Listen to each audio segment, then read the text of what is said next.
Would you rather be born a free man or die a free man? Sounds deep, maybe even a little pretentious, but that's the kind of question TREPANG2 made me ask myself. Being an Asian and an Indian, I can tell you firsthand how high are the expectations for a man to be traditionally successful. Government jobs are worshipped, white collars, well, you guys are okay, and blue collar, well, you have social leprosy, my friend. Everyone seems to be tied to something. Some are tied to social status, some are tied to money, some to their corporation or bosses, some to their family. But in the end, everyone is tied to something. One of the things I love about entertainment medium, let alone games, is that they allow me to question myself. And I'm so surprised by TREPANG2 being such a game. So let's not waste time.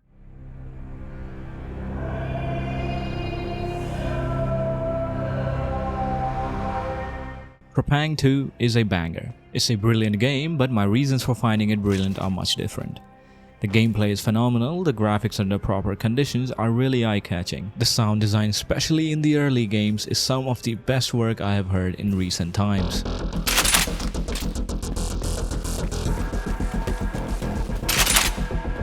Watch my back! Move it up! Move it up!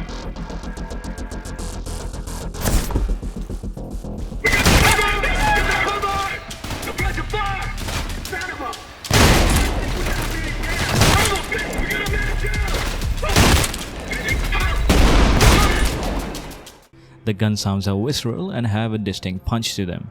The voice acting, the voice lines are never feel forced. The story, while not presented in a very linear way and is sometimes hard to follow, has the ability to make you question again and again about both the side you are on and the side you are against, and is portrayed beautifully through its gameplay scenarios. In fact, some of these tracks made it to my gym playlist. Can't say the same for Doom Dark Ages. So if you still haven't played the game, consider this a reminder. Stop the video and just play the game first. And while you're at it, please like and subscribe. It really helps my small channel. I'm really astonished that this game is an indie game. And I was even more surprised after watching the credits roll. The game was made by just 4 people. And while it costs a bit higher than most indie games, I feel the price is absolutely justified. Especially if the game is on sale. And it does go on sale quite often. When I made my last video, which ended up blowing up, thank you everyone for liking and subscribing to my channel, I talked a lot about indie scene in India, and playing this game now, I'm further convinced that what it requires for a game to succeed is really just love for a product and having a great sense of direction and first-hand wisdom about the medium you're trying to enter. Here's a quick review of the game itself before we get back on the topic. These 4 dudes in their mom's basement, clearly high, played a lot of FPS games. While everyone talks about this game as a successor of F.E.A.R, I feel like this game goes a bit further and takes inspiration from games like Crysis and maybe even Titanfall or Deus Ex. Thematically, it is no doubt a F.E.A.R inspired game. Mechanically, it is a mixture of all the games mentioned. In fact, the game is so good that even if it was a stealth game, I think I would have enjoyed it solely because of the layout of the world you fight in, along with the ambience and tension one feels when you are low on ammo.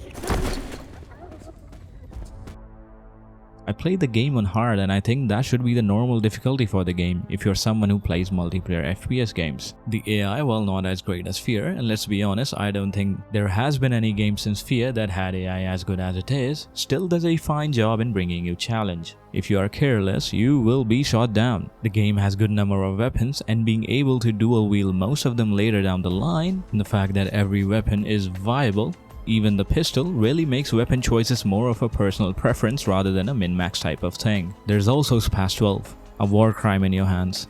And for every Indian kid who played Project IGI, believe me, that shotgun feels like home. Now finally, let's talk about why I'm making this video. YouTube money? One way to truly improve a mechanically great game is to have a thematically great story. Now, the story is no Kafkaesque level of masterpiece, but the fact that I even brought up his name must tell you that it is still very unique. Now remember, the question I asked in the beginning: would you rather be born a free man or die a free man? I really want to know your answer to this dilemma in the comment section. For me, TREPANG2 really hammers this point home and made me really question what would be the point of being alive if all you're ever doing is acting mechanically like a machine that takes only orders and executes even if your heart is not into it. Isn't that the life of most of the folks in today's age? Huge corporations run by idea of money with no real regards to the employees. Half of you are either living a life you don't really enjoy, and the other half of you, who still have some notion of what freedom is, are trying to break the cycle. Our protagonist, Subject 106, starts off in a locked room in front of a television playing bizarre sequences, only to be freed by the help of the previous clone, Subject 105. But being freed would be a huge exaggeration. For what follows him are various dilemmas throughout the campaign. These same dilemmas have been tackled by various other games like Spec Ops, Modern Warfare 2, Airport Mission, Metal Gear. All of these tackle these topics of morality, freedom, and the will to live in various ways. TREPANG2 does the same, but instead of telling you, it makes you experience it through its gameplay.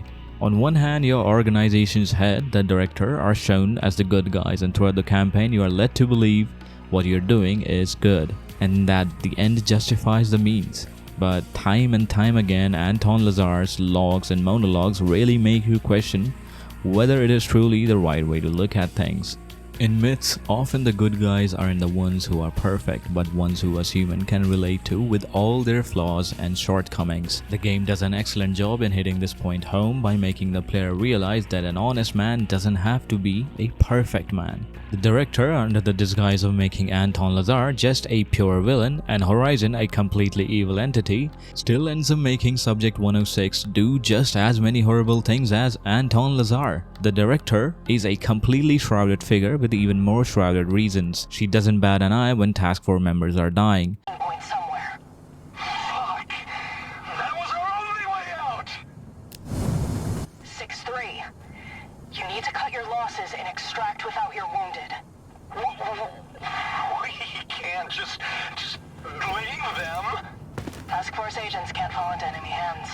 Captured or not, my men are loyal. 6-3, this isn't a question about loyalty. Horizon knows how to make anyone talk.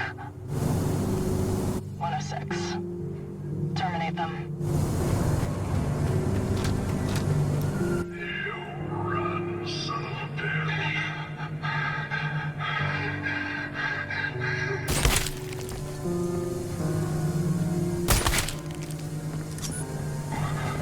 What are you doing?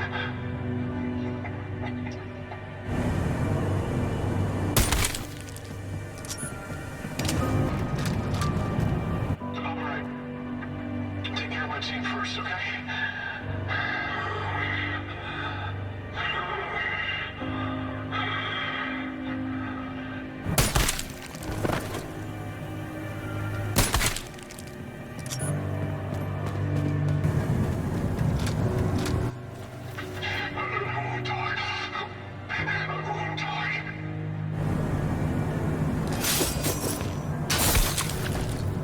Meanwhile, once the mission finishes, you can see Subject 106 truly questioning about what he has become. There he is. Well, I'll be damned.